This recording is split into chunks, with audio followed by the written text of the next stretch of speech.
Form publish করব, যেই form Annapurna যোজনায় ফিল আপ করতে হবে। পশ্চিমবঙ্গে ক্ষমতা পরিবর্তনের পর থেকেই প্রশাসনিক স্তরে একের পর এক বড় সিদ্ধান্ত নেওয়া হচ্ছে। এবার রাজ্যের নারী মহল এবং অর্থনৈতিকভাবে পিছিয়ে পড়া পরিবারগুলোর জন্য সবচেয়ে বড় ঘোষণাটি সামনে আসছে। নির্বাচনের আগে দেওয়া প্রতিশ্রুতি মিলিয়ে বিগত সরকারের অত্যন্ত জনপ্রিয় লক্ষ্মীর ভাণ্ডার প্রকল্পকে বন্ধ করে তার জায়গায় সম্পূর্ণ নতুন পরিকাঠামোয় অন্নপূর্ণা ভাণ্ডার চালু করার চূড়ান্ত সিদ্ধান্ত নিয়েছে বর্তমান সরকার। ফর্ম পাবলিশ করব, যেই ফর্ম অন্নপূর্ণা যোজনায় ফিল আপ করতে হবে, এবং আমরা কালকেই বিস্তারিত বলবো। কারণ এনরোলমেন্ট যখন যত তাড়াতাড়ি করবেন তত বেনিফিট আমরা দিতে পারবো। আমাদের অন্নপূর্ণা যোজনার প্রক্রিয়াটা শুরু হয়ে যাবে কাল থেকে। যেমন যেমন ফর্ম ফিল আপ হবে তেমন তেমন ৩,০০০ টাকা ট্রান্সফারও শুরু হয়ে যাবে। আর যতক্ষণ না ৩,০০০ টাকা ট্রান্সফার হচ্ছে, স্বাস্থ্যসাথী যেমন কন্টিনিউ রাখা হয়েছে আয়ুষ্মান ভারত কনভার্ট না হওয়া পর্যন্ত, এখানে আপনার লক্ষ্মী ভাণ্ডারকেও কন্টিনিউ করা হবে।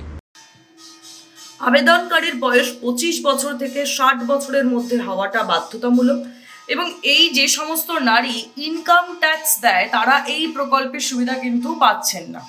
স্থায়ী সরকারি চাকরিজীবী হোক বা সরকারি দফতর থেকে অবসরপ্রাপ্ত কোনো পেনশন ভোগী যারা রয়েছেন তাদের জন্য এই ভাতা কিন্তু তারা পাবেন না, তারা এই ভাতার জন্য যোগ্য নন। সরকারি বা সরকারি সাহায্যপ্রাপ্ত শিক্ষা প্রতিষ্ঠানের শিক্ষিকা বা অশিক্ষিকা কর্মী যারা রয়েছেন তারাও কিন্তু এই সুবিধার বাইরে থাকবেন। এই ধরনের কঠোর কিছু সিদ্ধান্ত নেওয়া হয়েছে, এবং এই আগের প্রকল্পগুলোর ক্ষেত্রে ওঠা নানা রকম অনিয়ম রুখতে কিন্তু এইবারে প্রতিটি আবেদনপত্র অত্যন্ত গুরুত্ব সহকারে খতিয়ে দেখা হবে, খতিয়ে দেখবেন বিডিও এবং এসডিও, এবং সেটা স্ক্রিনিং করবেন পুরোপুরি। এরপরে চূড়ান্ত অনুমোদনের জন্য তালিকাটি কিন্তু ডিএম অফিসে পাঠানো হবে। এর পাশাপাশি 1 জুন থেকেই রাজ্যের সমস্ত সরকারি বাসেও কিন্তু মহিলাদের জন্য সম্পূর্ণ বিনামূল্যে যাতায়াতের সুবিধা চালু হতে চলছে, এবং সেই সাথে সাথে কেন্দ্রীয় সরকারের অন্য যেই প্রকল্পগুলো রয়েছে সেই প্রকল্পগুলোর কাজও কিন্তু ইতিমধ্যে খুব দ্রুত গতিতে শুরু করা হয়েছে, সেই পরিকল্পনা নেওয়া হচ্ছে। যোগ্য সমস্ত মহিলার অ্যাকাউন্টে প্রতি মাসে সরাসরি 3,000 টাকা অর্থাৎ বার্ষিক প্রায় 36,000 টাকা করে পাঠানো হবে। পুরনো উপভোক্তাদের নতুন করে ফর্ম তোলার বা আবেদন করার কোনো প্রয়োজনীয়তা নেই, এবং তাদের সমস্ত তথ্য স্বয়ংক্রিয়ভাবে নতুন করে অন্নপূর্ণা ভাণ্ডার প্রকল্পের ডেটাবেসে স্থানান্তরিত করে দেওয়া হবে, এমনটাই জানা যাচ্ছে সরকারি সূত্রে। এবং যারা এর আগে এই প্রকল্পের আওতায় আসতে পারেনি তাদের জন্য ফ্রেশ রেজিস্ট্রেশন প্রক্রিয়া শুরু হবে, অর্থাৎ নতুন করে অ্যাপ্লাই করতে পারবেন যারা যারা আগে এই ধরনের কোনো সুযোগ সুবিধা পাননি। আগামী 1 জুন থেকে এই অন্নপূর্ণা ভাণ্ডার প্রকল্পের নতুন ফর্ম জমা নেওয়ার কাজ পুরো দমে শুরু হয়ে যাবে। লাইনে দাঁড়িয়ে ফর্ম তোলার ঝুঁকি কমাতে একেবারে ডিজিটাল মাধ্যমের সাহায্যে যোগ্য মহিলারা অত্যন্ত সহজে ঘরে বসেই আবেদন করতে পারবেন। সুতরাং লাইনে দাঁড়ানো এই গরমে রোদের মধ্যে কোনো প্রয়োজন নেই, এবং এই সুবিধা বৃদ্ধির পাশাপাশি এবার কিছুটা কড়া মনোভাব নিয়েছে প্রশাসন, এমনটাই বলা যেতে পারে। সেগুলো হলো যে আবেদনকারীকে অবশ্যই পশ্চিমবঙ্গের স্থায়ী বাসিন্দা এবং অবশ্যই একজন নারী হতে হবে। ফর্ম পাবলিশ করব, যেই ফর্ম অন্নপূর্ণা যোজনায় ফিল আপ করতে হবে। পশ্চিমবঙ্গে ক্ষমতা পরিবর্তনের পর থেকেই প্রশাসনিক স্তরে একের পর এক বড় সিদ্ধান্ত নেওয়া হচ্ছে।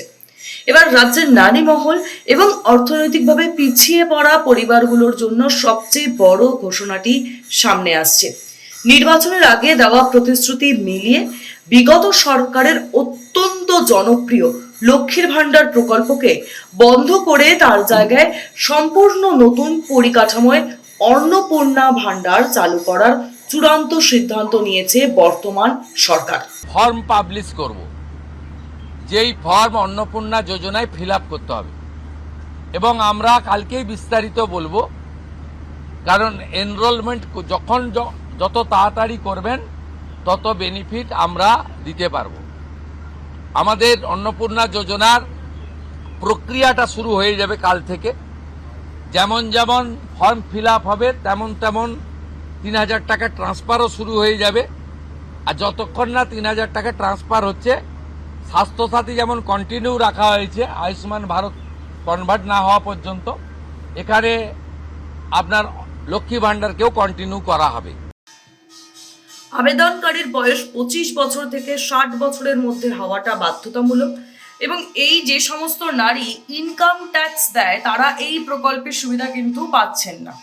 স্থায়ী সরকারি চাকরিজীবী হোক বা সরকারি দফতর থেকে অবসরপ্রাপ্ত কোনো পেনশন ভোগী যারা রয়েছেন তাদের জন্য এই ভাতা কিন্তু তারা পাবেন না, তারা এই ভাতার জন্য যোগ্য নন।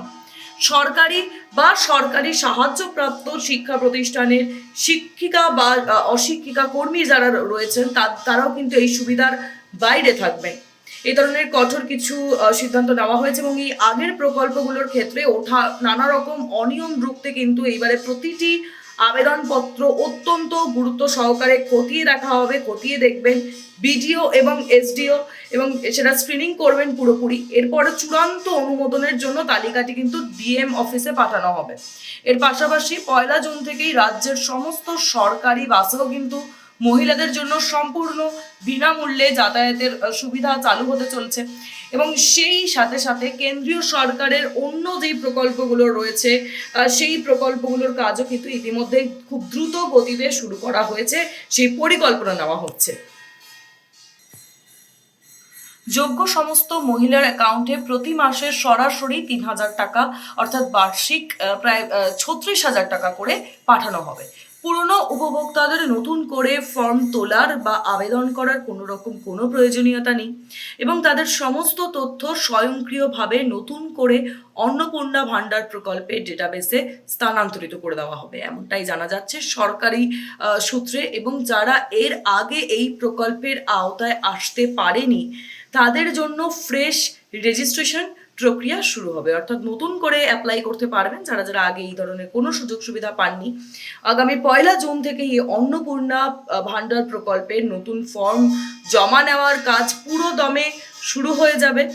লাইনে দাঁড়িয়ে ফর্ম তোলার ঝক্কি কমাতে একেবারে ডিজিটাল মাধ্যমের সাহায্যে যোগ্য মহিলারা অত্যন্ত সহজে ঘরে বসেই আবেদন করতে পারবেন। সুতরাং লাইনে দাঁড়ানো এই গরমে রোদের মধ্যে কোনো প্রয়োজন নেই এবং এই সুবিধা বৃদ্ধির পাশাপাশি এবার কিছুটা কড়া মনোভাব নিয়েছে প্রশাসন, এমনটাই বলা যেতে পারে। সেগুলো হলো যে আবেদনকারীকে অবশ্যই পশ্চিমবঙ্গের স্থায়ী বাসিন্দা এবং অবশ্যই একজন নারী হতে হবে। ফর্ম পাবলিশ করব, যেই ফর্ম অন্নপূর্ণা যোজনায় ফিল আপ করতে হবে এবং আমরা কালকেই বিস্তারিত বলবো।